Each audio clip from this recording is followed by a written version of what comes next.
بسم الله الرحمن الرحيم أم لهم آلهة تمنعهم من دوننا لا يستطيعون نصر أنفسهم ولا هم منا يصحبون بل متعنا هؤلاء وآباءهم حتى طال عليهم العمر أفلا يرون أنا نأتي الأرض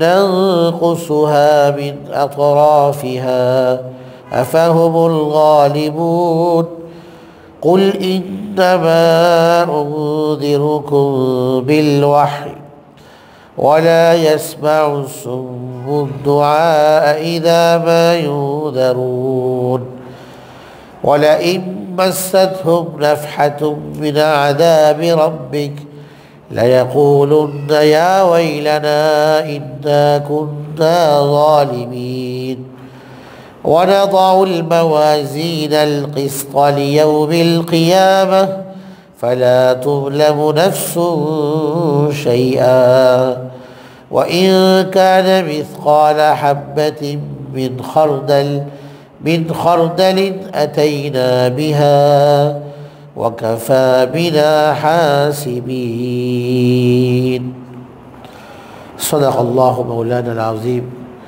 وصدق رسوله النبي الكريم ونحن على ذلك من الشاهدين والشاكرين والحمد لله رب العالمين الحمد لله আল্লাহ জাল্লা শানুহুর দরবারে অসংখ্য গণিত শুকরিয়া আদায় করছি যিনি আমাদেরকে নিয়মিত সাপ্তাহিক তাফসীরুল কোরআন মাহফিলে সালাতুল মাগরিব আদায়ের পর বসার সৌভাগ্য দান করেছেন কোরআনে কারীমের মজলিসে।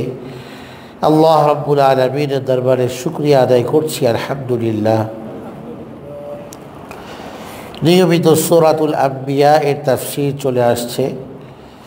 বিগত তাফসীরে সূরা আম্বিয়া এর ৪২ নম্বর আয়াতে কারিমা পর্যন্ত তাফসীর হয়েছিল। আজকের তাফসীর সূরাতুল আম্বিয়া এর ৪৩ নম্বর আয়াতে কারিমা থেকে শুরু হবে।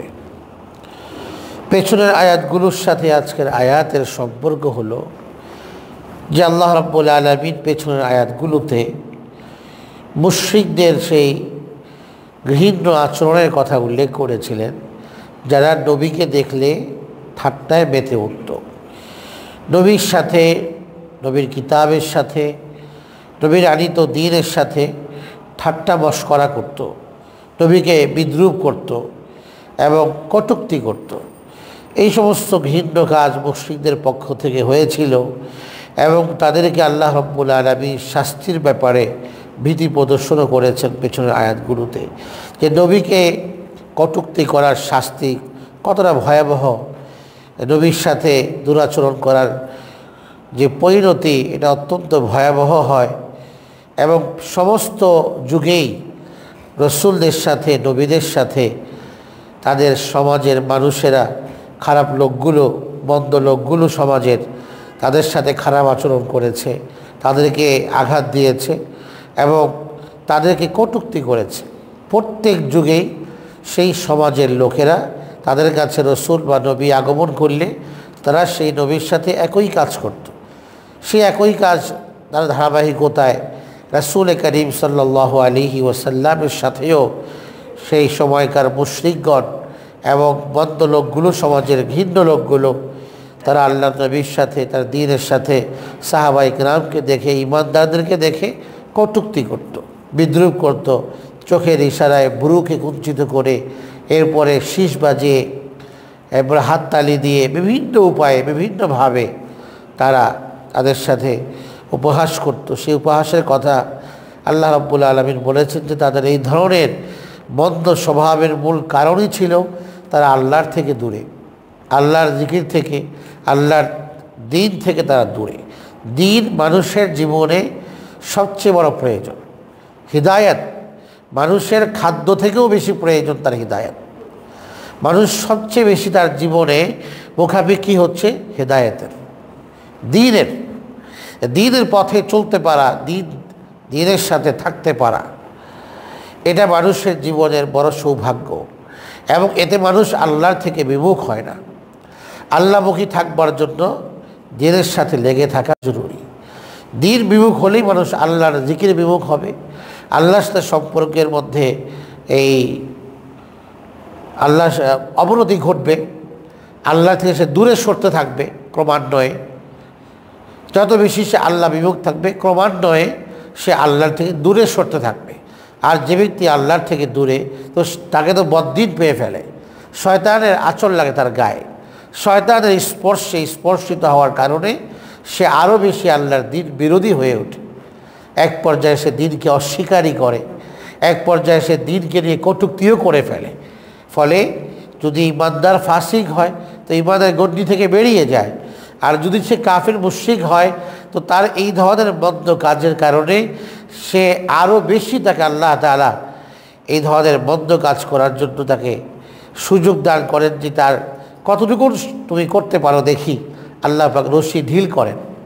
ফালাম্মা নাসু মা যুক্কিরু বিহি, কোরআনে কারীম বলে তাদেরকে যে উপদেশ দেওয়া হয়েছিল সেই উপদেশ যখন তারা ভুলে গেল, তো তাদের মধ্য হতে যারা তাদেরকে সতর্ক করেছিল আনজাইনাল্লাযীনা ইয়ানহাউনা আনিস সু, তাদেরকে তো আমি নাজাত দিয়ে দিয়েছি ঠিক, কিন্তু আখাযনাল্লাযীনা যালামু বিআযাবিন বাঈসিন, কিন্তু তাদের মধ্যে যারা জালিম ছিল, নিষেধ করা সত্ত্বেও, বারণ করা সত্ত্বেও, নাহি আনিল মুনকার করা সত্ত্বেও তারা তাদের কথা শুনে নেয়, বরং আপন জঘন্য কাজে লিপ্ত ছিল, আমি আল্লাহ পাক তাদেরকে কঠিন শাস্তি দ্বারা তাদেরকে আমি পাকড়াও করেছি।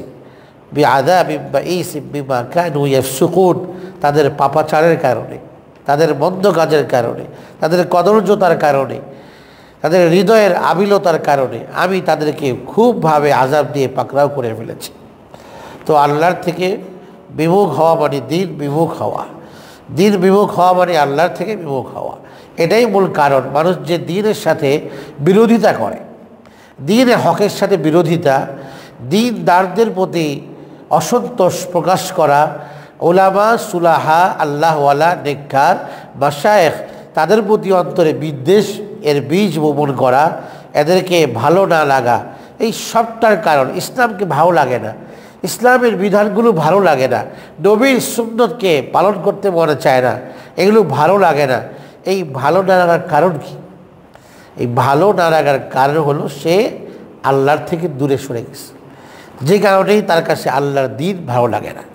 এই জন্য গুনাহের কুফল সমূহের মধ্যে হতে বড় একটা কুফল হলো যে ব্যক্তি অনবরত গুনাহের মধ্যে লিপ্ত, বেপরোয়ার সাথে লাগামহীনভাবে সে গুনাহে লিপ্ত, কোনোভাবেই তার মধ্যে অপরাধ বোধ নেই, সে যে অন্যায়ের মধ্যে লিপ্ত হয়ে আছে, হারামে লিপ্ত হয়ে আছে, অপবিত্র জীবনযাপনে সে অভ্যস্ত হয়ে গেছে, অনেক দূর এগিয়ে গিয়েছে সে, তার মধ্যে কোনো বোধ নেই, চেতনাই নাই, সে চৈতন্যহীন অবস্থা তার ভেতরে। ওই সময়ে আল্লাহ পাকের পক্ষ থেকে তার জন্য একটা আযাব হয় যে আল্লাহ পাক তাকে দ্বীন থেকে, নেক কাজ থেকে, বন্দেগী থেকে, কোরআন থেকে দূরে সরিয়ে দেন। আমলের তৌফিক উঠে যায়, সলভ হয়ে যায় আল্লাহর পক্ষ থেকে, যে কারণে সে আরও বেশি দ্বীন বিমুখ হতে থাকে, আরও বেশি সে গুনাহের ব্যাপারে বেপরোয়াহি করতে থাকে, আরও বেশি লাগামহীন হয়ে যায় এবং অপরাধ বোধ তার মধ্যে এক পর্যায়ে আর থাকেই না। সে যে অন্যায় করতেছে তার বিবেক বোধ জাগ্রতই হয় না, সে অন্যায় করছে। এই জন্য গুনাহের বড় কুফল হলো মানুষ বদ্দিন হয়ে যায়, গুনাহের কারণে মানুষ বদ্দিন হয়, গুনাহের কারণে মানুষ রব্বুল আলামিন থেকে দূরে সরে যায়। তো আগের সেই লোকদের এই জঘন্য আচরণ নবীর সাথে, এটার মূল কারণ ছিল এই যে দ্বীন বিমুখ হয়ে যাওয়া, আল্লাহ থেকে দূরে সরা। তাদের সম্পর্কে আজকের আয়াতে কারিমাতে আল্লাহ রাব্বুল আলামিন এই কথাও বলেছেন, আম লাহুম আলিহাতুন, যে আমি আল্লাহ ছাড়া তাদের কি অন্য কোনো এমন ইলাহ বা উপাস্য মাবুদ রব রয়েছে, তামনাউহুম মিন দুনিনা, যে রব তাদেরকে আমার আযাব থেকে বাধা দিবে, তাদেরকে আমি আযাব দিব আর তাদের রব এসে আমার থেকে আযাবকে প্রতিহত করবে। তাদের কি এমন কোনো রব আছে? এমন কোনো রব তো তাদের নেই, এমন তো কোনো রব নেই, রব তো একমাত্র আমি। তো এমন কোনো রব তো তাদের নেই যে রব তাদেরকে আমার আযাব থেকে বাঁচিয়ে দিবে, রক্ষা করবে। কে আছে এমন?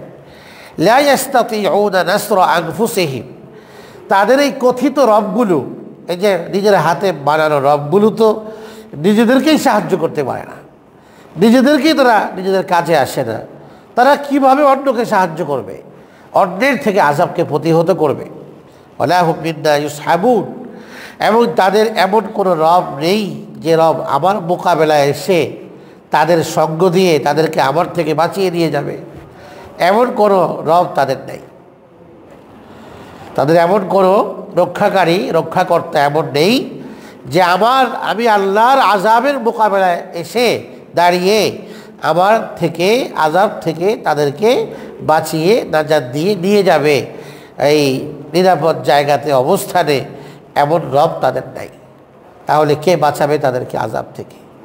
যে রবগুলোকে আজকে নিজের হাতে বানানো পুতুল মূর্তি, মাটির তৈরি, এগুলোকে রব বলে দাবি করছে আর বলছে যে আমরা আল্লাহর নৈকট্য অর্জনের জন্য এদেরই উপাসনা করি, এরা আমাদেরকে আল্লাহর কাছে সুপারিশ করবে।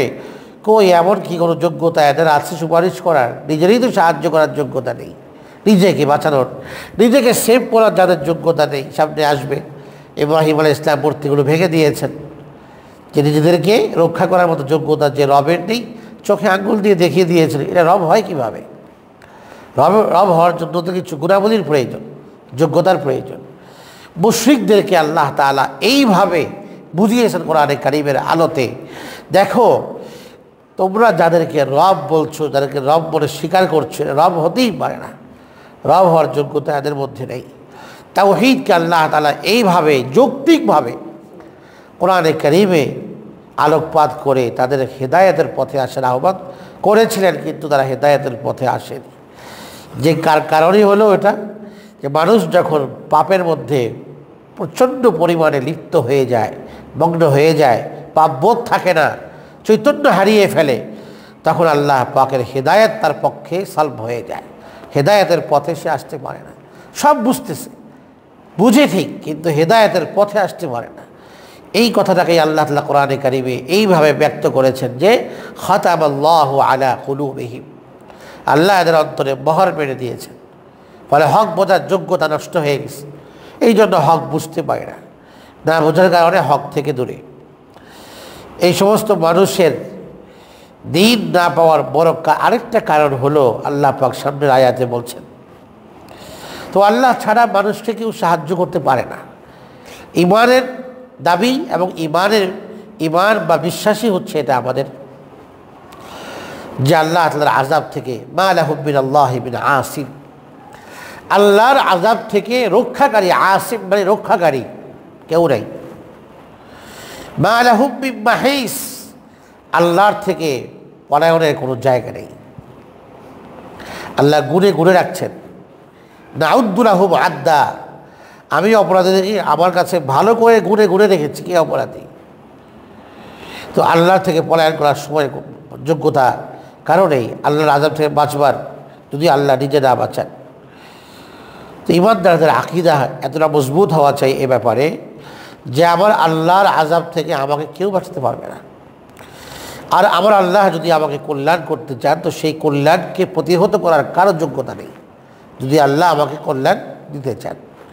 একটি হাদিসে রাসূল করিম সাল্লাল্লাহু আলাইহি ওয়াসাল্লাম কথা বলেছেন, ওয়া'লাম আন্নাল উম্মাতা লাউ ইজতামাউ আলা আন ইয়ানফাউকা বিশাইইন লা ইয়ানফাউকা বিশাইইন ইল্লা মা কদ্দারাল্লাহু লাক। সারা দুনিয়ার মানুষ একত্রিত হয়েছে, এক হয়েছে তোমাকে কল্যাণ, তোমাকে পৌঁছাবে, তোমার উপকার করবে, কিন্তু তোমার তকদিরে কল্যাণ নেই।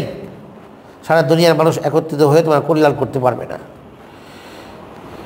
ওয়ালাউ ইজতামাআত আলা আন ইয়াদুররুকা বিশাইইন লাম ইয়াদুররুকা বিশাইইন ইল্লা মা কদ্দারাল্লাহু ইল্লা মা কাতাবাল্লাহু আলাইক।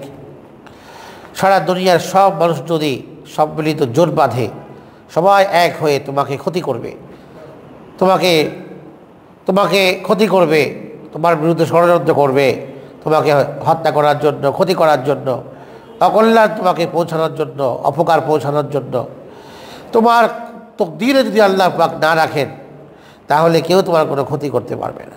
ঈমানদারদেরকে আল্লাহ কথা স্পষ্ট বলছেন, বালা ইন তাসবিরু ওয়া তাত্তাকু, দুটি গুণ যদি তোমার ভেতরে থাকে, দুটি গুণ ঈমানদার ইন তাসবিরু ওয়া তাত্তাকু, ধৈর্য ধারণ করো, সাবরের চাদর যদি তুমি পরিধান করতে পারো, সবরের চাদর ছাড়বে না, এবং যাপিত জীবনে যদি আল্লাহর ভীতিকে সাথে নিয়ে চলতে পারো, লা ইয়াদুররুকুম কাইদুহুম শাইআ, কোনো মন্দ মানুষের কোনো অকল্যাণ চিন্তা তোমার কোনো ক্ষতি করতে পারবে না। তোমাকে আল্লাহ তাআলা নিজে সেভ করবেন। তো আল্লাহই রক্ষাকারী, আল্লাহ ছাড়া আমাদের বাঁচার কোনো জায়গা নেই। যে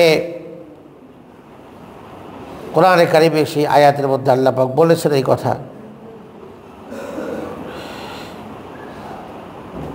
লা মালজা মিনাল্লাহি ইল্লা ইলাইহি, লা মালজা মানে হলো আশ্রয়স্থল নাই কোনো, মিনাল্লাহ আল্লাহ ছাড়া, ইল্লা ইলাইহি কিন্তু আশ্রয় তার কাছে। তো আল্লাহ ছাড়া আমাদের কোনো আশ্রয়স্থল নাই, এই জন্যই আমাদেরকে আল্লাহর কাছে চাইতে হয়। হযরত মুআয ইবনে জাবালকে নবীজি বলেছেন, উআল্লিমুকা বিকালিমাত, তোমাকে আমি এমন কিছু কথা শোনাই, এগুলো তুমি ইয়াদ রাখবে, স্মরণ রাখবে। সেই কথাগুলোর মধ্যে এটা একটা আসছে, ইহফাজিল্লাহ ইয়াহফাজকা, তুমি যদি আল্লাহকে হেফাজত করো, আল্লাহর দ্বীনকে হেফাজত করো, দ্বীনকে মেনে চলো, আল্লাহ পাক তোমাকে হেফাজত করবে সব ধরনের ক্ষতি থেকে। ইহফাজিল্লাহ তাজিদু তুজাহাক, তুমি যদি আল্লাহর বিধান, আল্লাহর সীমারেখাকে যদি মেনে চলো, এর হেফাজত করো, তাহলে আল্লাহ পাক তুমি তাকে তোমার দিকেই দেখতে পাবে। তাজিদু তুজাহাক ওয়া ইযা ইসতাআনতা ফাসতাঈদ বিল্লাহ ওয়া ইযা সাআলতা ফাসআলিল্লাহ, যখন চাবে আল্লাহর কাছে চাও, কারণ আল্লাহই দিতে পারেন। এটা মুসলমানদের, ইমানদারদের আকীদা, এটা ঈমান। আল্লাহ ছাড়া সাহায্য পাওয়ার কোনো জায়গাও নেই, রক্ষা পাওয়ার কোনো জায়গাও নেই। আল্লাহ যদি রক্ষা করেন আমি রক্ষা পেতে পারি, আল্লাহ যদি সাহায্য করেন আমি সাহায্য পেতে পারি। এই জন্য মানুষ যখন সাহায্যের প্রয়োজন হয়, সমস্যা আসে, তো মুসলমানদের করণীয় হলো আল্লাহর দিকে ধাবিত হয়ে যাওয়া, আল্লাহর দিকে ধাবিত হওয়া, এটাই মুমিনের করণীয় কাজ। তো এই সমস্ত কাফেরদের এই দুরবস্থা হওয়ার বড় আরেকটা কারণ হলো আল্লাহ পাক বলছেন, বাল মাত্তা'না হাউলা ওয়া আবাআহুম, বরং আমি তাদেরকে এবং তাদের পূর্বপুরুষদেরকে জীবন সম্ভার দান করেছিলাম, দুনিয়াতে সুন্দরভাবে বাঁচার উপকরণ দিয়েছিলাম, ভোগ্য সামগ্রী দিয়েছিলাম। দুনিয়াতে চলার জন্য যে উপকরণের প্রয়োজন হয়, ভোগ করার জন্য, থাকার জন্য, তা পরিপূর্ণ দিয়েছিলাম। এবং তারা এই ভোগ্য সামগ্রীর মধ্য দিয়ে জীবনের অনেক বড় একটা অংশ পার করে দিয়েছে। এই অবস্থাতেই এই বেঁচে উঠেছিল তারা। এই সমস্ত ভোগ্য সামগ্রী, দুনিয়ার যে সমস্ত সামান, দুনিয়ার সামগ্রী, সম্পদ, দুনিয়ার এগুলোর প্রতি আসক্ত হয়ে তারা এগুলোকে নিয়ে মজেছিল, এমনকি তাদের জীবনের বড় একটা বৃহদাংশ এতে অতিবাহিত হয়ে গেছে। এই মৌজ মাস্তি করতে করতেই জীবনের বড় একটা অংশ কেটে গেছে তাদের, কুফুর অবস্থাতে, শিরিক অবস্থাতে তারা মৌজ মস্তি করেছে এবং সেটাকে নিজেদের অধিকার মনে করেছে, যে আমার লাইফ আমি এনজয় করব, এটা আমার অধিকার। এটা কাফেরদের কথা, এটা ইমানদারদের কথা নয়।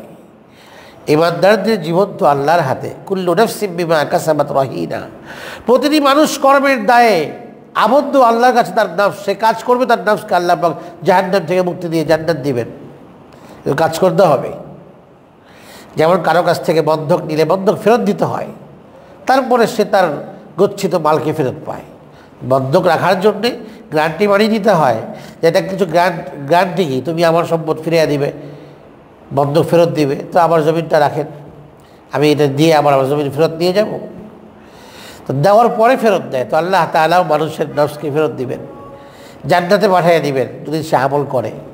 সেও কর্মের দায় আবদ্ধ, প্রতিটি মানুষ। তো মানুষ এই কথা মুমিন বলতে পারে না যে আমার জীবন, আমার সম্পদ, আমি লাইফটাকে এনজয় করে আমার মতো মৌজ মাস্তি করবো, এটা আমার অধিকার। এটা হচ্ছে কাফেরদের অহমিকা ছিল, অহংকার ছিল। ওই যে পাপ বোধ না থাকার কারণে, পাপের মধ্যে নিমগ্ন থাকার কারণে চৈতন্যবোধ হারিয়ে ফেলেছে, বিবেক বোধ নষ্ট হয়ে গেছে, যে আমার জান, আমার সম্পদ, এগুলো আমার নয়, এগুলো আল্লাহর দেওয়া, এগুলো স্রষ্টার দেওয়া। এগুলো কেন দিয়েছেন? স্রষ্টা এগুলোকে দিয়ে আমাদেরকে এগুলোকে মেনটেন করার জন্য নিয়ম নীতি দিয়েছেন। সেই নিয়ম নীতি নবীদেরকে পাঠিয়ে শিক্ষা দিয়েছেন কিতাবের আলোকে। সেই নিয়ম নীতির আলোকে আমার জীবনকে ধারণ করতে হবে, চলতে হবে, তাহলে আমি অনন্তকালের জীবনে সফল হতে পারবো। সেই চিন্তাটুকুন তাদের মধ্যে ছিল না, পাপবোধ না থাকার কারণে। অহংবোধ আসছে। অহংবোধ মানুষকে কি পরিমাণ ধ্বংস করে।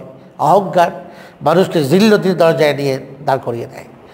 অপদস্থ হয় মানুষ যখন মানুষ আত্মহমিকায় মানুষ যখন মগ্ন থাকে। অহংকার। অথচ মুসলমানদের আকীদা এবং কনসেপ্ট হলো ইমানদারদের আমার এই জান, আমার মাল সব কিছু আল্লাহর। কোরআনে কারীম বলে, কুল ইন্না সালাতি ওয়া নুসুকি। নবী আপনি কথা বলে দিন, উম্মাহকে জানিয়ে দিন যে তোমার জীবনের সব কিছু কার। আমার নামাজ, আমার ইবাদত, আমার কুরবানি, আমার নুসুক, আমার হজ, আমার সমস্ত ইবাদত বন্দেগী, আমার দিন, এমনকি আমার জীবন, আমার মৃত্যু, ওয়া মাহইয়ায়া ওয়া মামাতি, আমার এই সব কিছু আমার নয়, লিল্লাহ, এটা আল্লাহর জন্য। এগুলো সব কিছুর মালিক আল্লাহ, যিনি রব্বুল আলামিন, তিনি মালিক। এটা হলো আমাদের কনসেপ্ট। যে কারণে আমি আমার জীবন, আমার সম্পদকে যাচ্ছে তাই ব্যবহার করতে পারি না। সম্পদের ব্যাপারে আমি স্বেচ্ছাচারিতা করতে পারি না। আমি আমার জানের ব্যাপারে স্বেচ্ছাচারিতা করতে পারি না। এ কারণেই যে এটা আমার নয়, এটা আল্লাহ পাকের, আমাকে দিয়েছেন ব্যবহার করার জন্য। এটা হলো ইমানদারদের কনসেপ্ট। যে কারণে হাদিসে রাসূল কারীম সাল্লাল্লাহু আলাইহি ওয়াসাল্লাম বলেন, ইন্না লিজাসাদিকা আলাইকা হাক্কা, তোমার শরীরের হক রয়েছে তোমার উপর। তুমি এত বেশি ইবাদত করলে ক্লান্ত হয়ে গেছো না, শরীরের হক আছে।